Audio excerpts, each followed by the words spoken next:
ఆ బొమ్మను నాశనం చేయాలని అతను నిర్ణయించుకున్నాడు. కత్తితో బొమ్మ తల కోసేశాడు.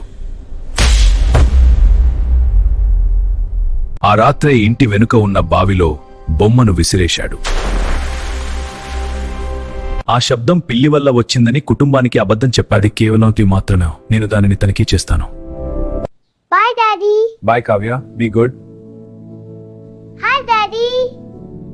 ఇంటికి బయట కావ్య ఒంటరిగా ఆడుకుంటోంది. అప్పుడే కావ్యకు ఓ స్వరం వినిపించింది. బావిలోకి చూసిన కావ్యకు ఆ బొమ్మ కనిపించింది.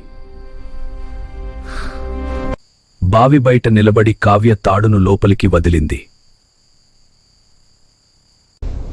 కాని బొమ్మే ఆమెను లోపలికి లాగింది. బొమ్మలో ఉన్న నల్ల శక్తి బయటికి వచ్చింది.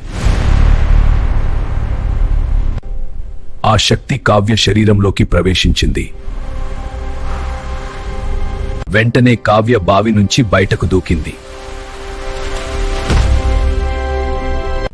ఇప్పుడు కావ్య ఒంటరిగా లేదు.